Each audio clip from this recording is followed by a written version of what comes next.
योगिनी एकादशी की भक्तों कथा सुनाते हैं, पावन कथा सुनाते हैं। जिसके व्रत से पाप नष्ट सारे हो जाते हैं, हम कथा सुनाते हैं।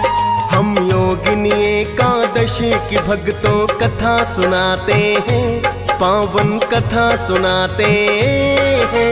जिसके व्रत से पाप नष्ट सारे हो जाते हैं, हम कथा सुनाते हैं। जो व्रत करे श्रद्धा से, रहे दूर वो दुख दुविधा से। जो व्रत करे श्रद्धा से, रहे दूर वो दुख दुविधा से। प्रिय भक्तजनों, आज हम आपको आषाढ़ मास के कृष्ण पक्ष में आने वाली एकादशी, जिसे योगिनी एकादशी कहते हैं, की कथा सुनाएंगे। प्रिय भक्तों, पद्म पुराण के अनुसार श्री कृष्णा ने धर्मराज युधिष्ठिर को योगिनी एकादशी की कथा सुनाई थी। प्रिय भक्तों, योगिनी एकादशी का व्रत इस लोक में सुख भोग और अंत में मोक्ष देने वाला माना जाता है। विधि विधान श्रद्धा पूर्वक व्रत करने से श्री हरि विष्णु की कृपा सदैव भक्तों पर बनी रहती है। तो आइए भक्तों, सुनते हैं योगिनी एकादशी की व्रत कथा।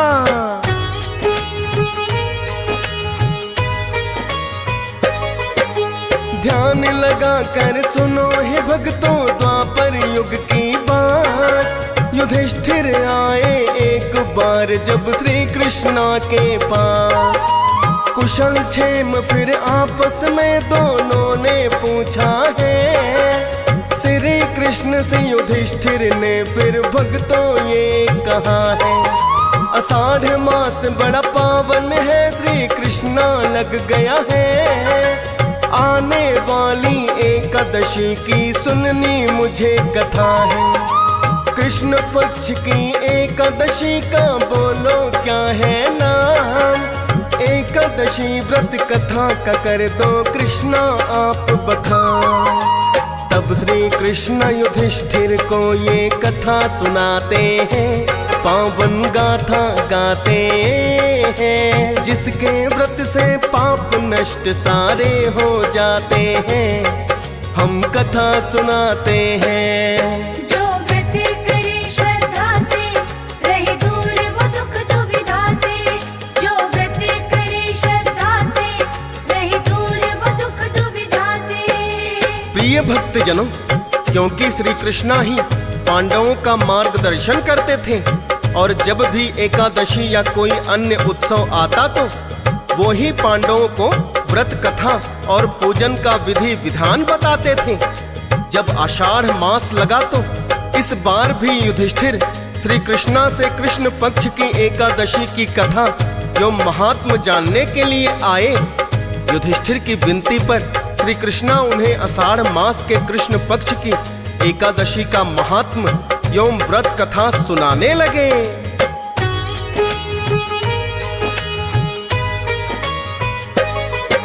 आषाढ़ मास के कृष्ण पक्ष की एकादशी जो है, उस एकादशी का तो युधिष्ठिर नाम योगिनी है।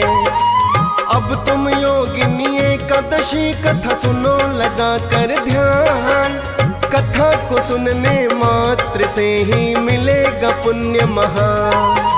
स्वर्ग लोक में अलकापुरी नामक एक नगर हुआ। उस नगरी का राजा कुबेर जो शिव का भक्त हुआ। शिव पूजा में थी कुबेर की बड़ी ही आसक्ति। नित्य नियम से भोलेनाथ की करता था भक्ति। पुष्प मान सरोवर झील से ही मंगवाते हैं, पावन कथा सुनाते हैं। जिसके व्रत से पाप नष्ट सारे हो जाते हैं, हम कथा सुनाते हैं। जो व्रत करे श्रद्धा से, रहे दूर वो दुख दुविधा से। जो व्रत करे श्रद्धा से, रहे दूर वो दुख दुविधा से। प्रिय भक्तजनों, श्री कृष्णा ने युधिष्ठिर से बताया कि कुबेर नाम का राजा शिव का महान उपासक था। वो नित्य नियम से शिव की पूजा करता था और मानसरोवर झील से पुष्प मंगवाकर नित्य शिवलिंग पर चढ़ाता था। हेममाली नाम का एक यक्ष उस राजा का सेवक था, जो कि पूजा के लिए मानसरोवर से पुष्प लाकर देता था। हेममाली की पत्नी विशालाक्षी बहुत ही सुंदर थी। हेममाली और विशालाक्षी में बड़ा ही प्रेम था।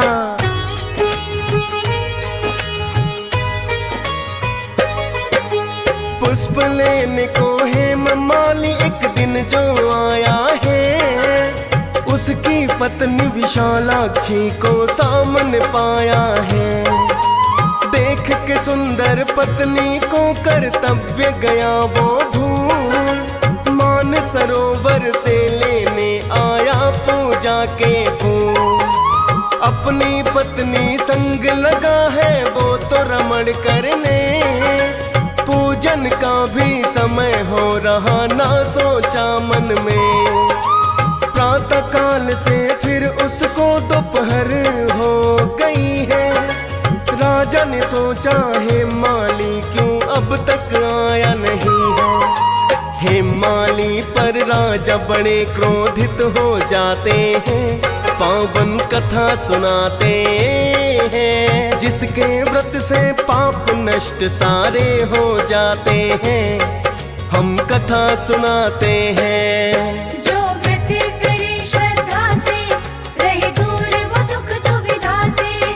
जो व्रत करे श्रद्धा से, रहे दूर वो दुख दुविधा से। प्रिय भक्तजनों, श्री कृष्णा ने युधिष्ठिर से कहा कि प्रातः काल पूजा के लिए राजा ने हेममाली को पुष्प लेने के लिए भेजा था, किंतु राह देखते देखते दोपहर का समय हो गया, पर हेममाली पुष्प लेकर नहीं आया तो राजा बड़े ही क्रोधित हुए। उन्होंने अपने सैनिकों को भेज और कहा कि पता करो हेममाली अभी तक पुष्प लेकर क्यों नहीं आया।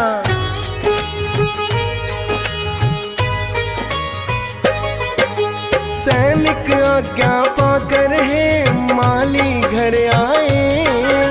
पति पत्नी दोनों उनको तो रमण करते पाए।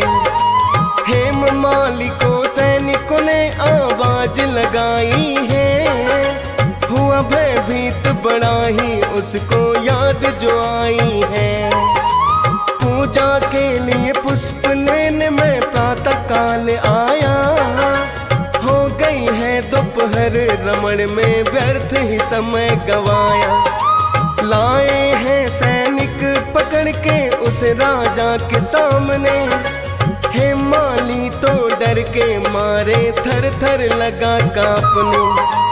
ऐसा हुआ भयभीत पसीने छूट ही जाते हैं, पावन कथा सुनाते हैं, जिसके व्रत से पाप नष्ट सारे हो जाते हैं।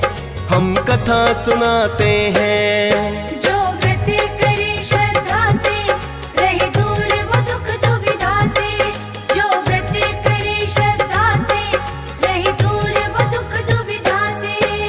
प्रिय भक्तजनों, श्री कृष्ण ने युधिष्ठिर को बताया कि जब सैनिक हेममाली के घर से उसे राजा के सामने लाए तो हेममाली को अपनी भूल का एहसास तो पहले से ही हो गया था, इसलिए राजा के सामने आते ही वो बड़ा ही भयभीत हुआ।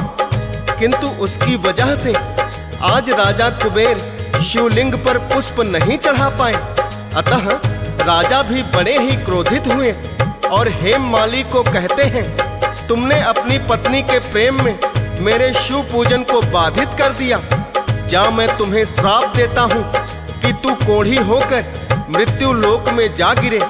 राजा कुबेर के श्राप देते ही हेममाली नामक यक्ष कोढ़ी होकर पृथ्वी पर आकर गिर गया।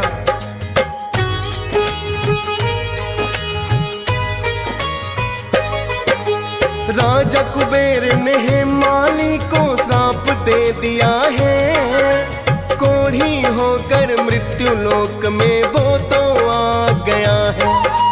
उसकी पत्नी विशालाक्षी जिस कारण बिछुड़ी है, शिव पूजा में बाधा उत्पन्न कर दी भूल बड़ी है। पश्चाताप तो अपनी भूल पर उसको बड़ा हुआ, किंतु राजा कुबेर ने उसको फिर भी श्राप दिया। कोढ़ी हो गया जिसका उसके पास नहीं था निदान, मृत्यु लोक में आकर के दुख भोगने लगा महान। सोचता बुरे कर्मों के फल तो आगे आते हैं, पावन कथा सुनाते हैं। जिसके व्रत से पाप नष्ट सारे हो जाते हैं, हम कथा सुनाते हैं। जो व्रत करे श्रद्धा से, रहे दूर वो दुख दुविधा से। जो व्रत करे श्रद्धा से, रहे दूर वो दुख दुविधा से। प्रिय भक्तजनों, श्री कृष्ण ने युधिष्ठिर से कहा कि राजा कुबेर के श्राप के कारण हेममाली कोढ़ी होकर पृथ्वी पर आ गया, किंतु शिव कृपा से उसकी बुद्धि मलिन नहीं हुई और अपने पाप को याद करके सदैव पश्चाताप करता रहता था। किंतु कोढ़ी होने के कारण उसे दुख तो भोगने ही पड़ रहे थे। एक दिन अपने पापों पर पश्चाताप करते हुए शिव को याद करते करते वो हिमालय की ओर चल पड़ा।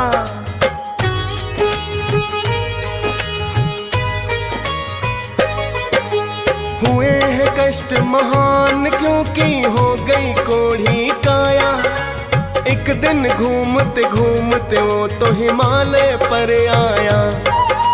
ऋषि मार्कंडे का उसको फिर तो दिखा है आश्रम। सोचा चलते चलते कर लूं मैं भी ऋषि के दर्शन।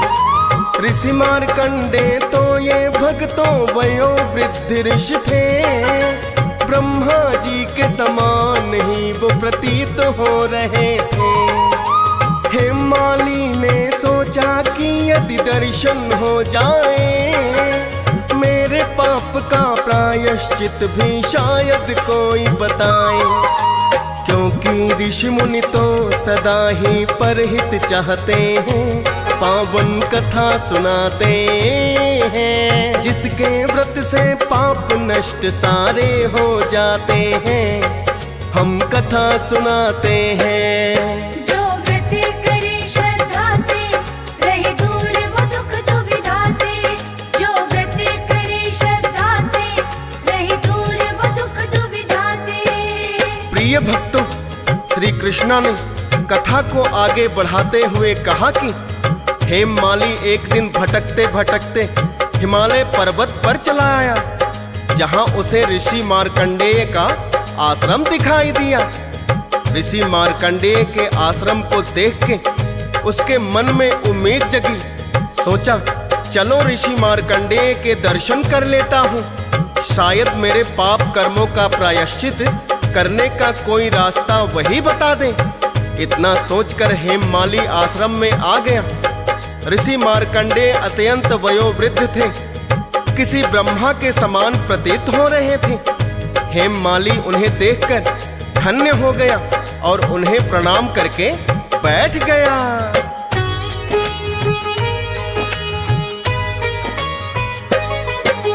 ऋषि मार्कंडेय ने उससे फिर तो पूछा है, कोढ़ी हो गए हेममाली, इसका कारण क्या है?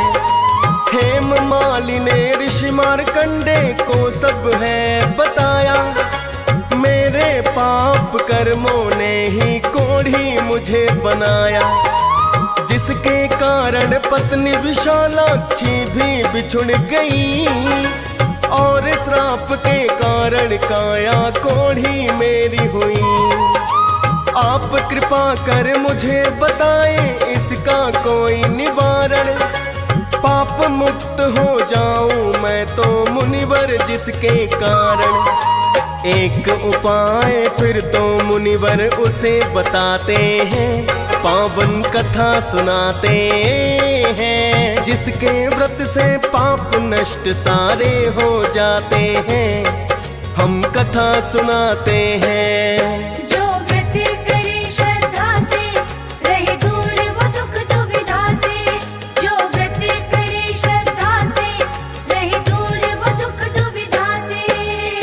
प्रिय भक्तजनों, इसके पश्चात श्री कृष्ण ने युधिष्ठिर को बताया कि ऋषि मार्कंडेय को हेममाली की हालत पर तरस आ जाता है और वो हेममाली को उपाय बताते हुए कहते हैं कि हे हेममाली, तुम आषाढ़ मास के कृष्ण पक्ष में आने वाली योगिनी एकादशी का व्रत पूरे विधि विधान से करो तो तुम्हें सारे पापों से मुक्ति मिल जाएगी और तुम्हारी काया कंचन के समान हो जाएगी तथा तुम फिर से यक्ष योनि को प्राप्त करके स्वर्ग लोक जाकर अपनी पत्नी विशालाक्षी से मिल सकोगे। इतना सुनकर हेममाली कहने लगे, हे ऋषिवर, आप धन्य हैं। मैं पूरे विधि विधान से योगिनी एकादशी का व्रत करूंगा। और इसके पश्चात हेममाली ऋषि मार्कंडेय को प्रणाम करके वहां से प्रस्थान कर जाते हैं।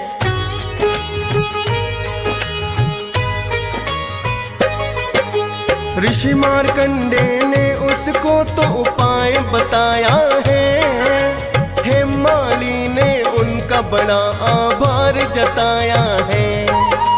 योगिनी एकादशी व्रत फिर तो उसने किया है, श्री विष्णु भगवान की उस पर ऐसी हुई दया है।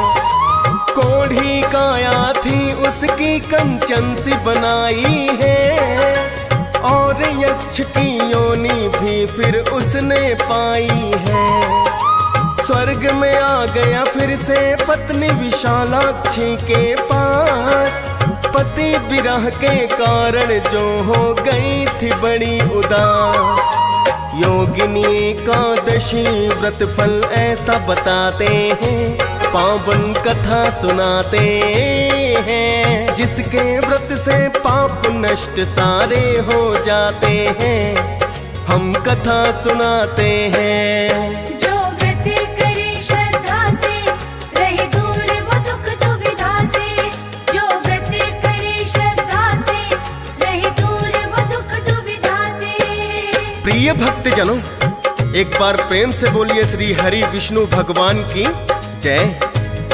श्री कृष्णा कथा के अंत में बताते हैं कि हे युधिष्ठिर, ऐसा है योगिनी एकादशी का व्रत, जिसकी कृपा से हेममाली की कोढ़ी काया भी कंचन जैसी हो गई और उसने फिर से यक्ष योनि को प्राप्त कर लिया तथा अपनी पत्नी के पास वापस स्वर्ग लौट गया।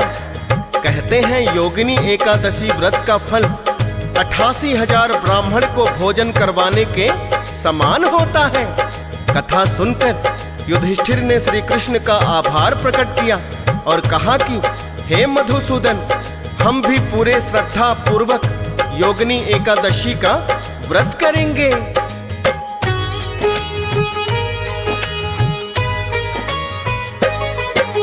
श्री कृष्ण ने योगिनी एकादशी की कथा सुनाई।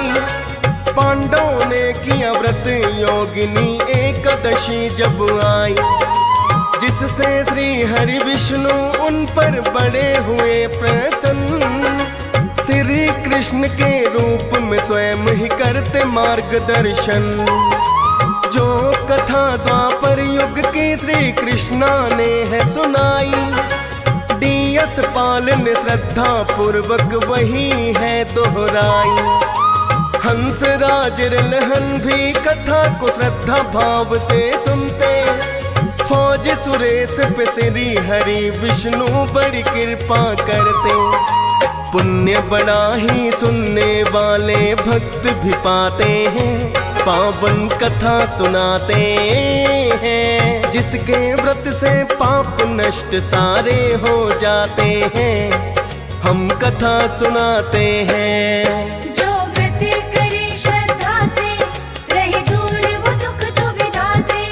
जो व्रत करे श्रद्धा से, रहे दूर वो दुख दुविधा से। श्रीमन्नारायण नारायण हरि हरि। श्रीमन्नारायण नारायण हरि हरि। भजमन नारायण नारायण हरि हरि। भजमन नारायण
जय जय नारायण नारायण हरि हरि जय जय नारायण नारायण हरि हरि श्रीमन्नारायण नारायण हरि हरि श्रीमन्नारायण नारायण हरि हरि हरि ओम नमो नारायण हरि ओम नमो नारायण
चंद्र नारायण नारायण हरि हरि चंद्र नारायण नारायण हरि हरि बोलो नारायण नारायण हरि हरि बोलो नारायण नारायण हरि हरि तेरी मूरत मंगलकारी कारी हरि हरि तेरी मूरत मंगलकारी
भजमन नारायण नारायण हरि हरि भजमन नारायण नारायण हरि हरि तेरी लीला सबसे न्यारी न्यारी हरि हरि तेरी लीला सबसे न्यारी न्यारी हरि हरि जय जय नारायण नारायण हरि हरि जय जय नारायण नारायण हरि हरि श्रीमन नारायण नारायण हरि हरि श्रीमन नारायण नारायण हरि हरि हरि ओम नमो नारायण हरि ओम नमो नारायण हरि ओम नमो नारायण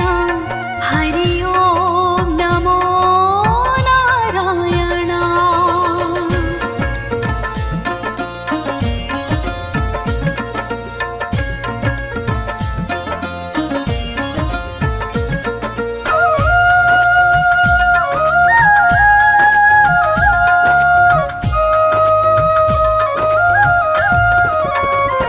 लक्ष्मी नारायण नारायण हरि हरि लक्ष्मी नारायण नारायण हरि हरि बोलो नारायण नारायण हरि हरि बोलो नारायण नारायण हरि हरि तेरी लीला सबसे न्यारी न्यारी हरि हरि तेरी लीला सबसे न्यारी न्यारी हरि हरि जय जय नारायण नारायण हरि हरि जय जय नारायण नारायण हरि हरि श्रीमन नारायण नारायण हरि हरि श्रीमन नारायण नारायण हरि हरि हरि ओम नमो नारायण हरि ओम नमो नारायण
भजमन नारायण नारायण हरि हरि भजमन नारायण नारायण हरि हरि हरि ओम नमो नारायण हरि ओम नमो नारायण हरि ओम नमो नारायण हरि ओम नमो नारायण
जय जय नारायण नारायण हरि हरि जय जय नारायण नारायण हरि हरि तेरी मूरत मंगलकारी कारी हरि हरि तेरी मूरत मंगलकारी कारी हरि हरि श्रीमन्नारायण नारायण हरि हरि श्रीमन्नारायण नारायण हरि हरि भजमन्नारायण नारायण हरि हरि भजमन नारायण नारायण हरि हरि श्रीमन्नारायण नारायण हरि हरि श्रीमन्नारायण नारायण हरि हरि भजमन्नारायण नारायण हरि